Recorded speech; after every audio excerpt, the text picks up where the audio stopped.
Anyway, so I was correct. Like, everyone's interpreted this painting to mean like, oh, Revenge is status. Up yours, a woke moralist. God damn, Socrates. What's up people, Jack here, wait for another video. So today I'll be checking out some more content from the Incognito mode channel by the internet historian. This time it's about the topic of mythology, one of my favorite. I may not have a degree in that, but it's definitely a thing that I do aspire to learn a lot about. Because whether it is inspired from true or false stories, those stories are damn fun. But that said, let's jump into the video. Mythology. What is mythology? Everyone get down, this is a mythology. Is this a mythology? Take me to the treasure room, I want to see it. I will say the magic word. Cerberus. What? Open sesame. I knew they were hiding it. Anyway, here's that deposit I wanted to make. Aha! What's this? The mythological Holy Grail. I won't be needing this for another 6 months. All this and more on this episode of In the Quarantine. Ah, do you know the story of Orpheus? Is that the guy that travels down to Hades? Exactly, yeah. Yeah, I know this one. Yeah. in search for his... Everyone loves this theremin player, including... This girl. What was her name? Eurydice? Eurydice. Eurydice, Okay, yeah. And they fall in love, and all is well. So she's Eurovision. a beautiful woman, and he loves her very much, and he plays beautiful music for her, and the music makes everyone happy, and it's more than just that. It also encourages things to grow, and everyone loves this dude. And his lady walks off, goes into the forest, and there, I think she's running away, and she gets bitten by a snake. She was in a NordVPN ad. It was region locked, so they couldn't suck out the poison. And so she died and she went down to Hades. He named it after himself, which, Yeah. you know, that just... Narcissism. I suppose. Might be a little bit confusing. Oh, I'm going to Hades. Oh, how was he? Oh, well, I didn't actually see him, but I went to his house. So Orpheus finds his wife dead and is stricken, so he has to go get his wife back from Hades. So he walks to Hades through like a hole in the ground, I believe. Yes. He goes down these thousands and thousands of steps, and he reaches the river Styx. It's like Dante's Inferno, but for the boatman. Greeks. The boatman. I like to think of the boatman with like headphones on. He's not really that enthusiastic about his job. No, why would you be at that point? Yeah, same old. Beats same by old. Hades. What do you want? Hi, yeah, I'm Orpheus. I'm a pretty major musician in the upper world. You might have heard of me. Nope. Okay, well, that's good that I reminded you of it then. Anyway, I'm new in town and I'm looking for the best boat service possible to get me straight to Hades. The guy, not the place. Well, it's just me, and you're not getting on because you're clearly alive. Well, I mean, I don't think you should hold it against me. What is this? I didn't expect to run into such prejudice in this eternal lake of fire and sinners. Oh, well, I mean, I don't mean to discriminate. I was some of my best friends are alive. Where can you take me? What part of hell can you take me that's close? Listen, you can't get on the boat. People need to pay me to get on this boat. You know, man's got to make a living. I don't know what I do with the cash. I don't know why there is a toll to pay for this ferry. Because to be honest, I just take all these coins and I put them over here in this big pile. Exactly. It's kind of like a Scrooge McDuck thing. Listen, I'm not a man easily convinced. You're either dead or you're not getting on the boat. What if I told you that this was a mission for love? I wouldn't be moved. Unless there was I don't some care. sort of music that you were going to play on the lyre. What can persuade this boatman, I wonder to myself? Perhaps a banging tune on my lyre. Yeah, I'm Never gonna give you up. Go on. Can you do Toto? Africa? I like that one. Oh yeah, of course. That's what every lyre player Okay, knows how that's to smart. do Toto. Rain. Rain, rain. Raining. Yeah. Raining men. Oh, that's another song. We never know the lyrics of that one. I'm convinced. That's a beautiful tune. I'm so moved. Beside the chorus. I'm going to take you down the river. Terrific. Wipe your shoes first. Sure. What am I seeing in hell? Oh man, there's a whole bunch of lost souls underneath you. Yeah, you get used to the wailing. Over there's a fire. It doesn't go out for some reason. I don't know what else there is down here, to be honest.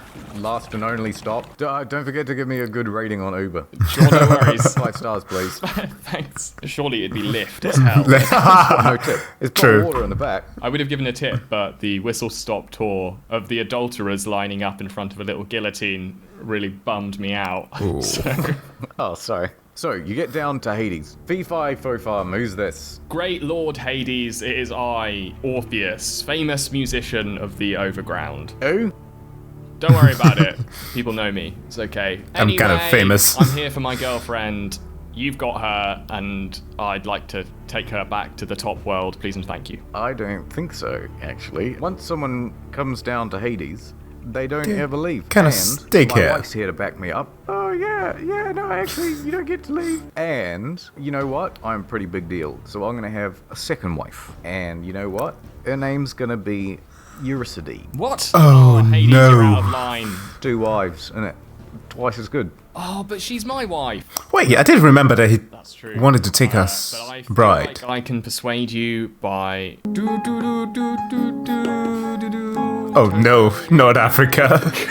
Okay, alright, cracking tune. You know what? I think it's good. But I am still unmoved. But, hold on a minute. Oh. I mean, Oh, he gives him the worst of conditions. Now I remember the end of the story. That he can take her out, but he cannot turn back as she follows him out. That's the thing. wife.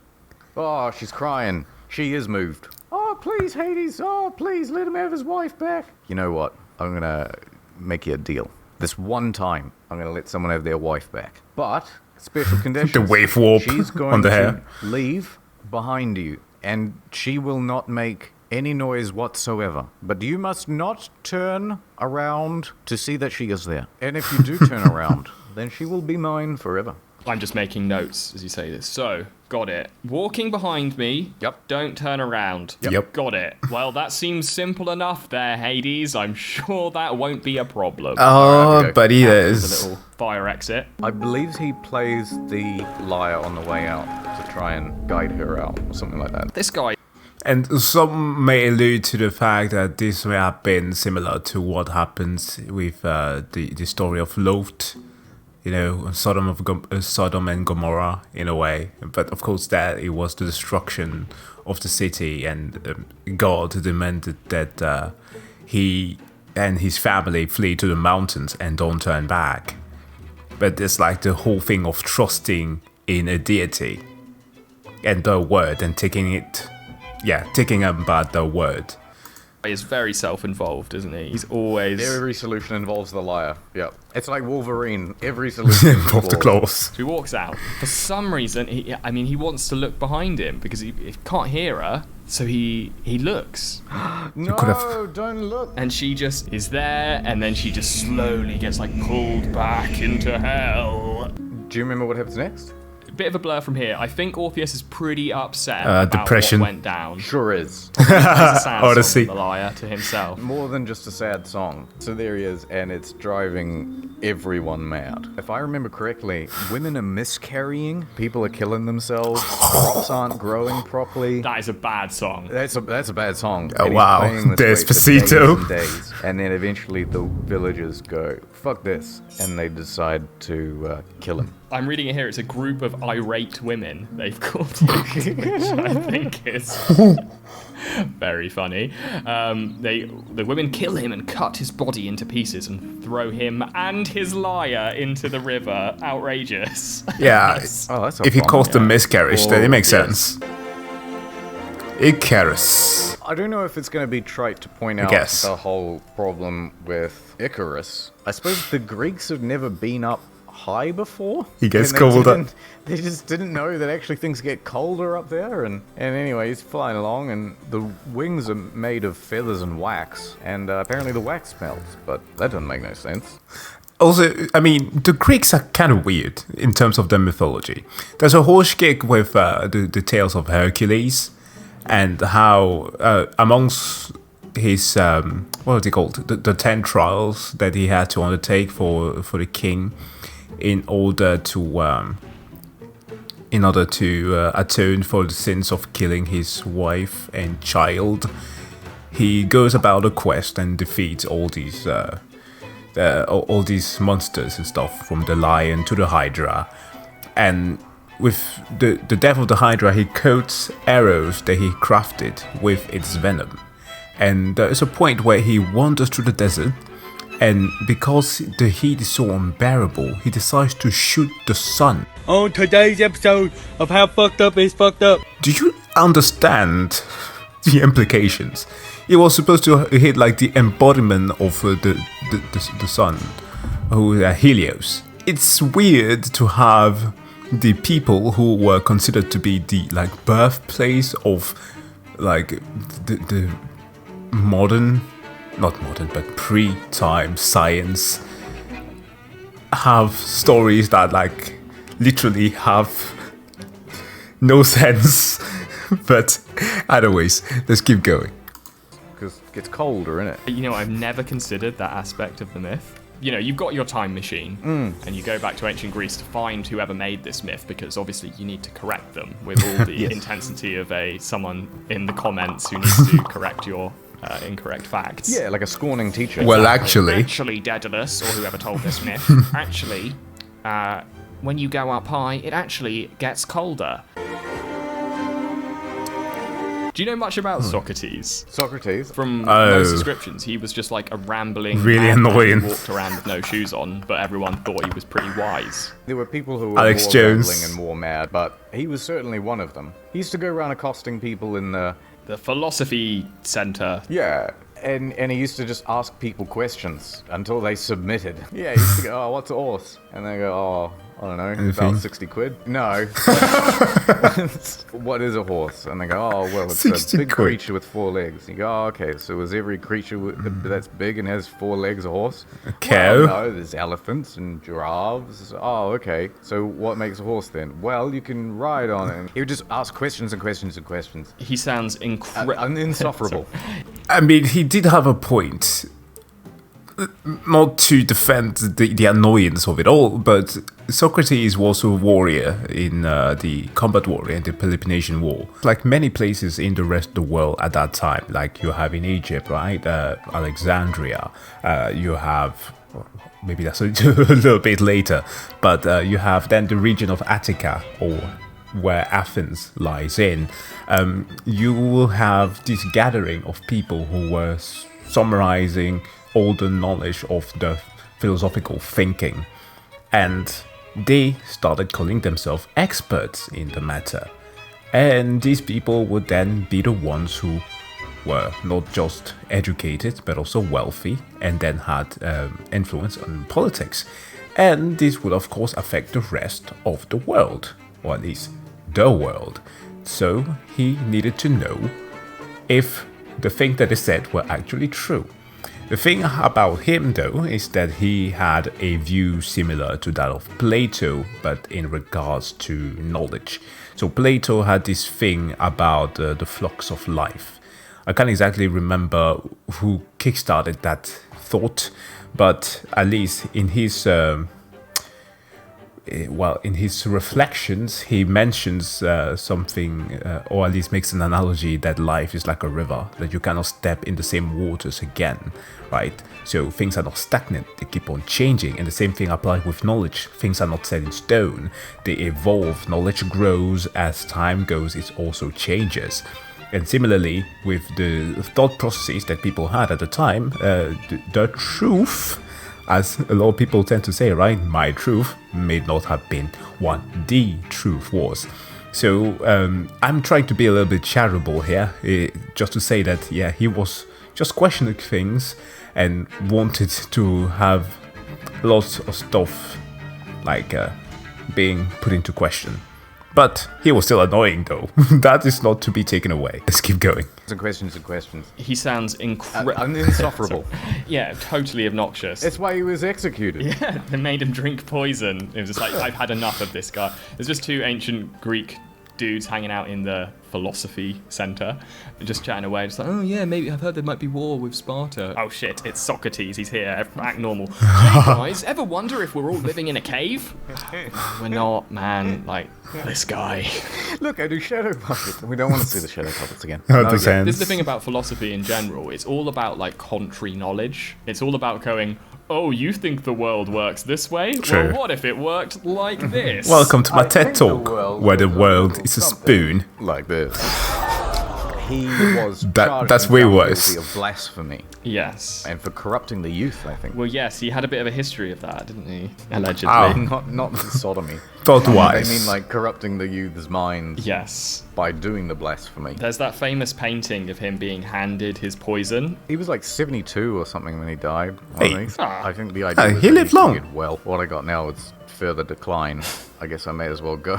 Boy, he's loving it. He's loving it. Chugging it down. So this is what I've always been waiting for. This is why I've been annoying you all for so long. Anyway, so I was correct. Like, everyone's interpreted this painting to mean like, oh, Revenge status.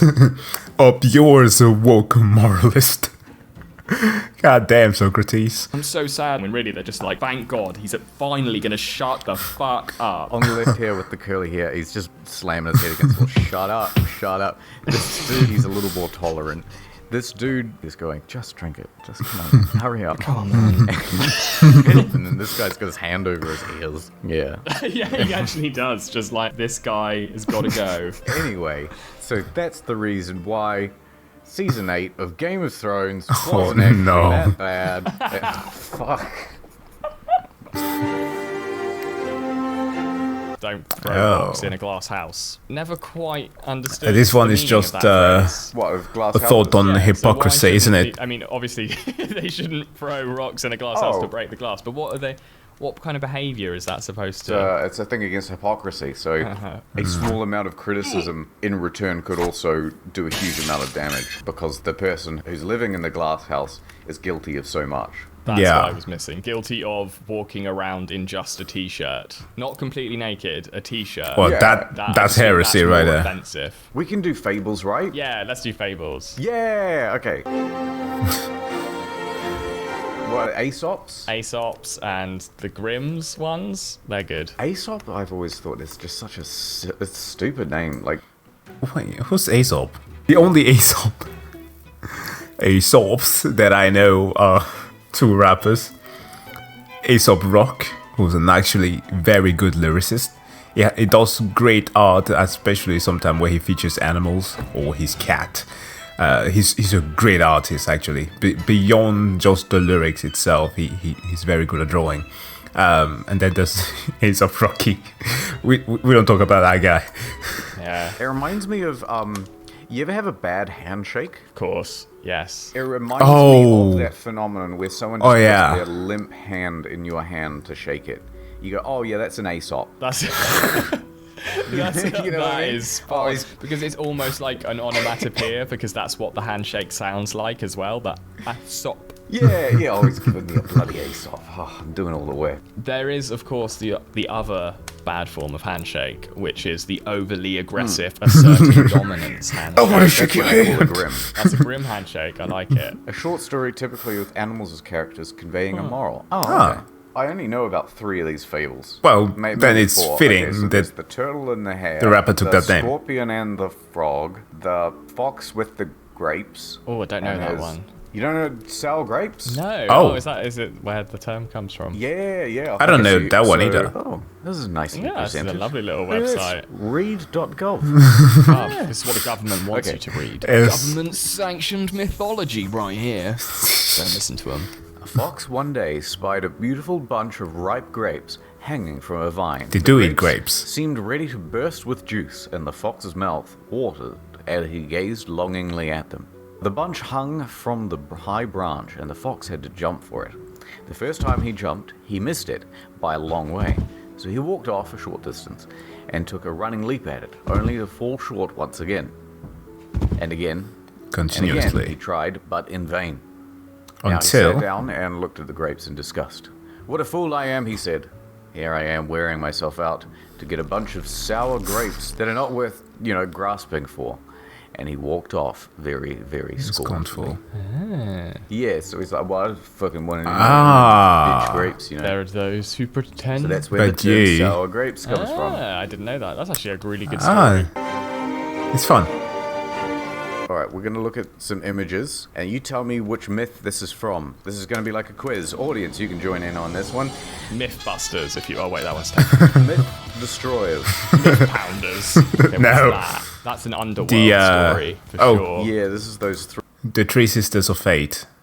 three ladies what only share an eye. Oh, yeah, I remember hearing that as a kid. I hadn't thought about that myth since I was a kid. It's super creepy. Yeah. And so everybody's life has a string, and then they cut the string. The It's Norse no good. They've got the title. had their own. Here. All right, look away. I would have got that one anyway. Oh. It's fine. All right, who's this? Oh, it's Thingy. She's got a box. Oh. I've seen that box before. Oh my god. Oh my god. Oh, Pandora. Oh, okay. Look at this one. Hey, Who's this? so it's Perseus. Medusa's head in the middle. So, who cut off Medusa's head? I'm not giving you any Perseus. clues. It's in another episode in the field. You should know this one. Oh, a real fan would know. Percy Jackson. Perseus. Yay! Who's this? Old guy dying. Oedipus. The only reason why I know of this guy is that I learned how to do After Effects animations, or these animating still pictures through After Effects by watching some tutorials. One of them featured this painting. Also, you can recognize that from the fact that his eyes are gouged out. Yeah, because he couldn't stand the sight of having banged his own mum. Oedipus complex. Yep. Authority figures there. Lots of people are trying to kill him. It's Jeffrey Epstein. Right? Jeffrey Epstein. You got it. Next one. Who's this? Hercules. I can only be Hercules. Yeah. I would not. Geralt of like Rivia. nudes. Add time. Lord, activate. This is a message to everyone out there. Our privacy's in danger. We have to do something. Isekai Man. 68% off a 2-year plan. Wow. Protect your internet privacy, international content, plus a free extra month.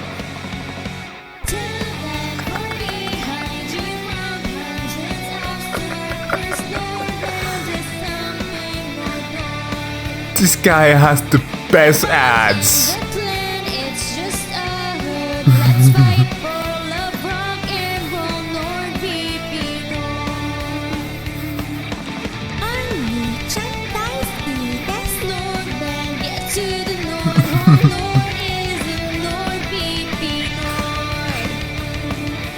Against YouTube.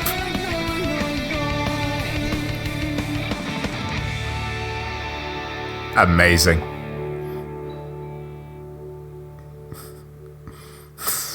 Shut the front door. Oh. Tale us old. Pretty good. What's the moral of David and Goliath? I think it's supposed to be about sort of overcoming the odds. But I've heard an interpretation by Malcolm Gladwell that I thought was really good. Have you ever heard this one where it's I like don't think I have. What does Gladys say? you've got two arms Gladys. and you're crossed from one another on a field. You're there in the Bronze Age. You're about to stab each other with these horribly blunt weapons and hurt each other and maim each other. And you know, you might have 2,000 troops on one side, 2,000 troops on the other, and you're all fairly evenly matched. The idea is that, you know what, instead of 4,000 of us getting potentially injured or killed, we'll take our strongest fighter and put him on the front lines, and you take your strongest fighter and put him on the front lines, and these two will duel, and whoever wins the Just like battle. Achilles. That's really good diplomacy. I think we should do that now. It is a good idea, right? His argument is that actually David had a massive advantage all along. He had a gun. Yeah, well, basically. He goes This thing- into what the gun of effectively a that time. slingshot was back in the day. So apparently, these guys used to be incredibly accurate with their slingshots. You know, they all used to practice slinging because they were shepherds, and so that was your main weapon against things that were going to eat your flock. Wolves. Yeah, exactly. And foxes and large crows and such. Monsters that live in the backs of theatres. Yeah, potentially. Mento. Yeah, like really good ideas, IP-wise, just saying. The other thing about a sling is that actually it's an incredibly powerful weapon. Like, you can very easily kill someone with a sling. They've recorded it's like the equivalent of like a 32 caliber bullet if you get hit by a rock from a sling. And so basically it's the story of a man with a knife going up against a man with a gun. Yeah, the moral of the story is bring a gun to a To sword fight. Or at least wear a helmet. Yes. That is the lesson according to Goliath, if you take his perspective. If David comes along and he goes, oh, you know what, I'm the toughest fighter from my village. And then Goliath's like, oh, I'm gonna fuck you up, kid. And then David goes, oh, I found a stone, look at this. And then basically hits them with the gun of their day.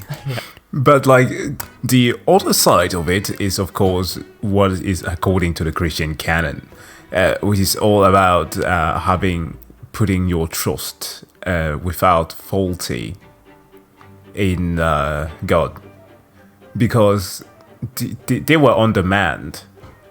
The Israelite at the time, because David became the first king to rally the entirety of the 12 tribes and bringing them back to the promised land on the mountain upon which Abraham was pranked into almost killing his son. God will make an amazing YouTuber, but in there, of course, he creates the capital that becomes Jerusalem and makes the country of Israel. But as he becomes king, his trust in the work of the Lord begins to fail. And with that goes all of his good luck. Because that was the thing, like, he had to put his trust constantly in what God asked him to do. Facing against a giant, yeah, you can do that. Go with the slingshot. That's gonna work. Same thing with ruling the kingdom. As long as you trust me, everything's gonna work. Again, it goes back to the same thing with the story of Lot and the thing with Hades. But of course, it was also predicted that if he were to disobey, things would go bad. The same thing, he was told not to lie with a... what's the name again that they use for not non-believers, but those who did not belong to the people of God? A heretic? No, that's not a heretic, but either way, somebody who was not an Israelite, which he did and got Solomon and the other kid. Rehoboam, that's his name. Real weird name. But yeah, in that he was cursed. And of course, he got the mum by slaying another man. Pretty fitting. He became a shitty king. But yeah, sorry for rambling, but that's kind of the other side of the morality of this. Yeah. You'd be like, you can't just... this is cheating. And everybody charge, you know? You're right. It was like set up like this samurai duel of honor. And this kid walks up and hollows some guy's head out in front of everyone. To be fair, though, it's consistent with David's character. Do you know what he ends up doing after this? Goes on massive bender. He does do that, invades loads of places, becomes king. Yes. Oh, right. Yeah, so a bit of an upgrade from shepherd. He becomes king of Israel. And then he spots a woman that he really likes far away, taking a shower from his palace, and he's like, I like her. Really? He sees this beautiful, like, never seen a woman that beautiful before. This is a part of the story that I've never quite understood about, is that he sees this woman bathing from his palace, so I don't know how he's managing that. But Well, she's living in a glass house. there we go. Explains it. Perfect. Anyway, so he goes over and she's like, I'm the king, so you should think about upgrading. And she's like, well, actually, my husband fights in your army, so it'd be a little bit dishonorable. So David goes back, finds out who this guy I have is, a boyfriend. sends him to the front line and has him killed and takes his wife.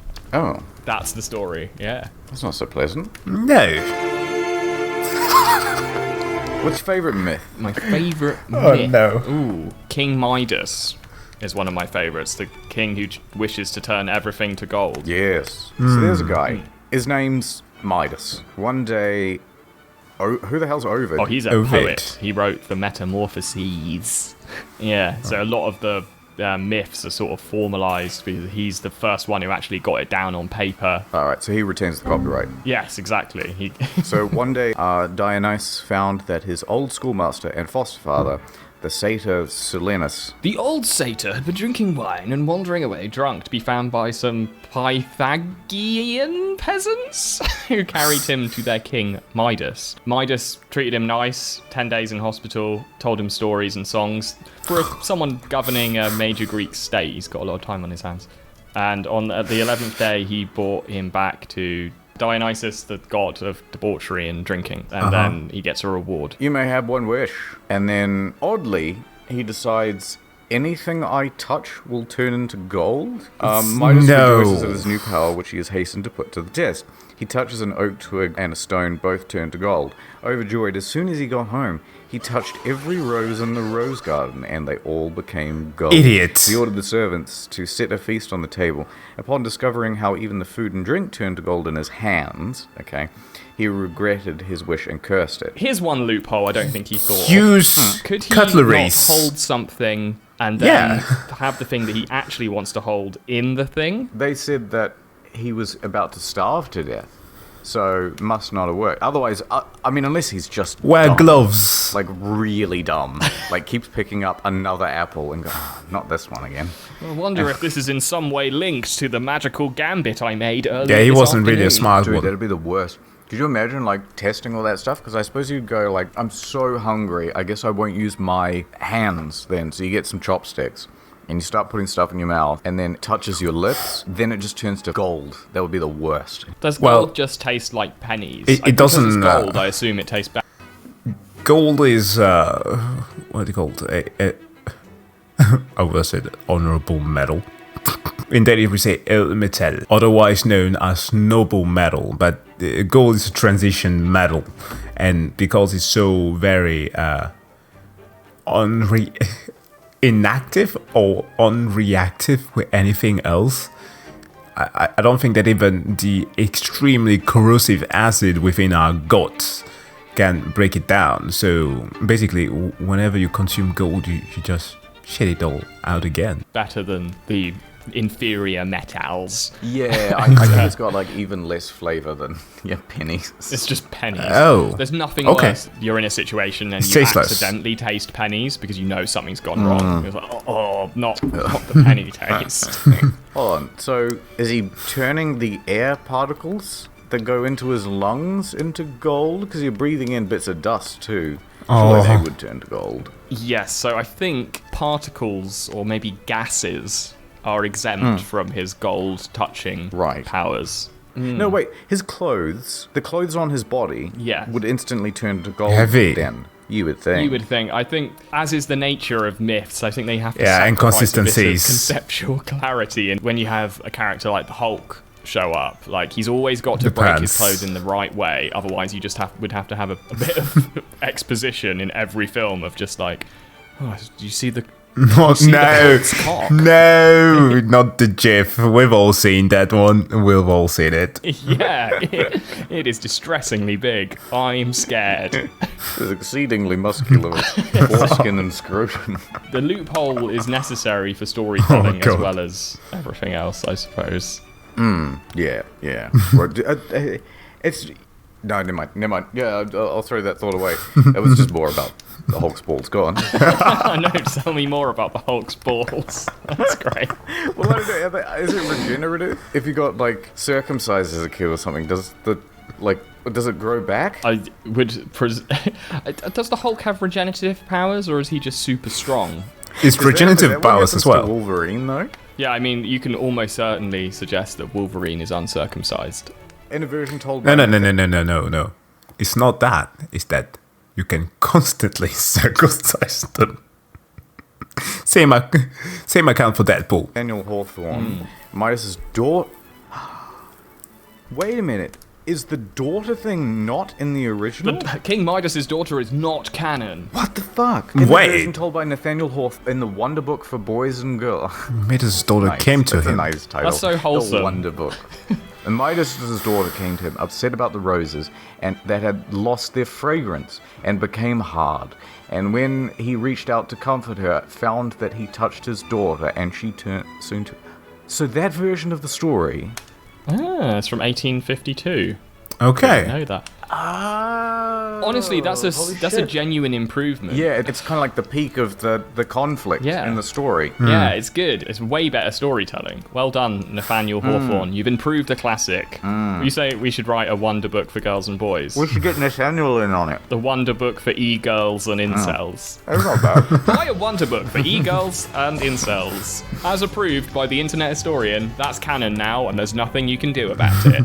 Midas didn't do anything wrong. He shouldn't really be punished forever. No, disagree. No. Oh, okay. Fair enough. Midas did so, and when he touched the waters, the power flowed into the river, and the river sands turned into gold.